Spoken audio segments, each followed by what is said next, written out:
2026 July 2 Siraj editorial. കേരളീയ വിദ്യാർത്ഥികൾ എന്തുകൊണ്ട് വിദേശത്തേക്ക്? വിദേശ വിദ്യാർത്ഥികളെപ്പോലും ആകർഷിക്കുന്ന ഉന്നത വിദ്യാഭ്യാസത്തിൻ്റെ ഹബ്ബാക്കി കേരളത്തെ മാറ്റുമെന്നാണ് ഈ വർഷത്തെ ബജറ്റിൽ സർക്കാരിൻ്റെ പ്രഖ്യാപനം. അതേസമയം ഉന്നത പഠനത്തിന് വിദേശ രാജ്യങ്ങളിലേക്ക് ചേക്കേറുന്ന വിദ്യാർത്ഥികളുടെ എണ്ണം വർഷം പ്രതി വർദ്ധിച്ചു വരികയാണെന്നാണ് Kerala girl students migration study June 5 പ്രസിദ്ധീകരിച്ച റിപ്പോർട്ട് വെളിപ്പെടുത്തുന്നത്. UK, Canada, Australia, Germany, Malta തുടങ്ങിയ രാജ്യങ്ങളിലെ സർവകലാശാലകളിലേക്ക് ലക്ഷക്കണക്കിന് രൂപ വായ്പയെടുത്താണ് കേരളീയ വിദ്യാർത്ഥികൾ വിമാനം കയറുന്നത്. സ്വന്തം വിദ്യാർത്ഥികളെ പിടിച്ചു നിർത്താൻ കഴിയാത്ത ഒരു വിദ്യാഭ്യാസ സംവിധാനത്തിനെങ്ങനെ വിദേശ വിദ്യാർത്ഥികളെ ആകർഷിക്കാനാകുമെന്ന ചോദ്യം പ്രസക്തമാണ്. വിദ്യാർത്ഥികൾ കേരളം വിടുന്നതിൻ്റെ കാരണങ്ങൾ കണ്ടെത്തി പരിഹരിക്കുകയാണ് ആഗോള ഹബ്ബ് എന്ന സ്വപ്ന സാക്ഷാത്കാരത്തിന് ആദ്യമായി വേണ്ടത്. സ്കൂൾ വിദ്യാഭ്യാസത്തിൽ കേരളം രാജ്യത്തിനാകെ മാതൃകയാണെങ്കിലും ഉന്നത വിദ്യാഭ്യാസത്തിൽ ഈ നേട്ടം കൈവരിക്കാനായിട്ടില്ല. പ്രശസ്തരായ ഫാക്കൽറ്റികൾ, മികച്ച അക്കാദമിക് അന്തരീക്ഷം, പഠനത്തിനും ഗവേഷണത്തിനും അത്യാധുനിക സൗകര്യങ്ങൾ തുടങ്ങിയവയാണ് വിദേശ സർവകലാശാലകളിലേക്ക് വിദ്യാർത്ഥികളെ ആകർഷിക്കുന്നത്. ഇത്തരമൊരു അക്കാദമിക് അന്തരീക്ഷം സംസ്ഥാനത്തെ ഉന്നത പഠന രംഗത്തില്ല.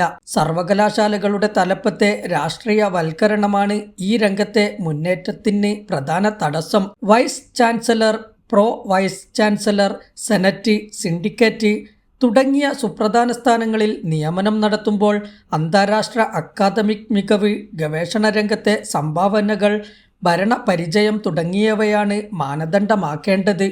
പകരം രാഷ്ട്രീയ നിറമാണ് മെറിറ്റിലും പ്രാഗൽഭ്യത്തിലുമുപരി ഇവിടെ മാനദണ്ഡമാക്കുന്നത്.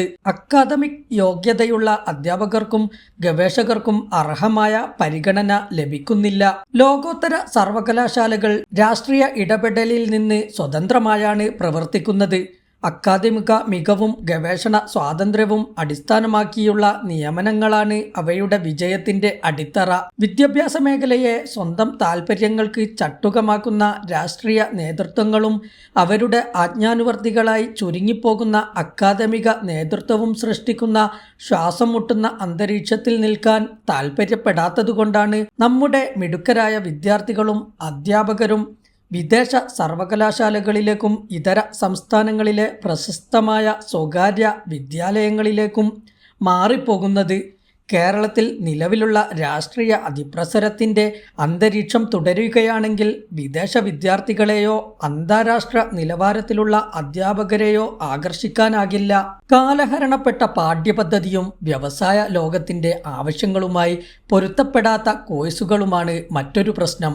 തങ്ങളുടെ വിലപ്പെട്ട വർഷങ്ങൾ ഫലപ്രദമല്ലാത്ത രീതിയിൽ സംസ്ഥാനത്ത് ചെലവഴിക്കുന്നതിലും ഭേദം മികച്ച രീതിയിൽ ഫലപ്രദമായ കോഴ്സുകൾ പൂർത്തിയാക്കാൻ വിദേശ സർവകലാശാലകളെ ആശ്രയിക്കുകയാണ് ഗുണകരമെന്ന് വിദ്യാർത്ഥികൾ വിശ്വസിക്കുന്നു.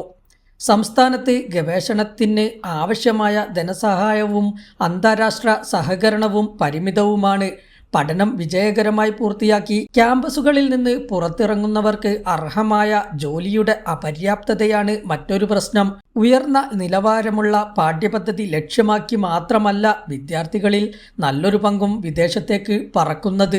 പഠന കാലയളവിലെ പാർട്ട് ടൈം ജോലി, കോഴ്സ് പൂർത്തിയാക്കിയാൽ ഉടനെ തേടിയെത്തുന്ന ഉയർന്ന ശമ്പളമുള്ള ജോലി, അന്തസ്സുള്ള തൊഴിൽ സംസ്കാരം, മികച്ച ജീവിത സൗകര്യങ്ങൾ തുടങ്ങിയവ കൂടിയാണ് അവരെ ആകർഷിക്കുന്നത്. കേരളത്തിൽ ലോകോത്തരമായ സർവകലാശാലകളോ ക്യാമ്പസുകളോ സ്ഥാപിച്ചാൽ പോലും പഠിച്ചിറങ്ങുന്ന വിദ്യാർത്ഥികൾക്ക് അനുയോജ്യമായ തൊഴിലവസരങ്ങൾ സൃഷ്ടിക്കാൻ ഇവിടുത്തെ ആഭ്യന്തര വിപണിക്കാകുമോ എന്ന ചോദ്യത്തിന് മറുപടി പറയാൻ അധികൃതർക്ക് ആകില്ല. മികച്ച അടിസ്ഥാന സൗകര്യമില്ലെങ്കിൽ വിദ്യാഭ്യാസ രംഗത്തെ ഏത് പരിഷ്കരണവും പായ്വേലയാകും. കേരളത്തിൻ്റെ മൊത്തം ആഭ്യന്തര ഉൽപ്പാദനത്തിൻ്റെ GDP 0.53% മാത്രമാണ് ഉന്നത വിദ്യാഭ്യാസ മേഖലയ്ക്ക് നീക്കിവെക്കുന്നതെന്ന നിതി ആയോഗിൻ്റെ കണക്ക് ശ്രദ്ധേയമാണ്. ഇത്രമാത്രം പ്രാധാന്യമേ ഈ മേഖലയ്ക്ക് സർക്കാർ നൽകുന്നുള്ളൂ.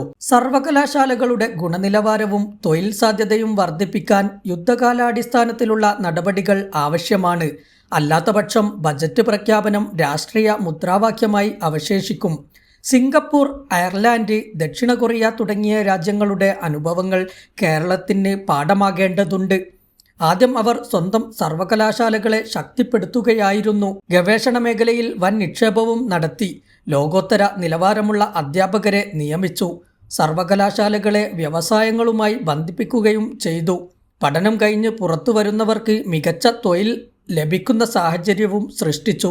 അതോടെയാണ് വിദേശ വിദ്യാർത്ഥികൾ സ്വാഭാവികമായി അവിടങ്ങളിലേക്ക് എത്തിത്തുടങ്ങിയത്.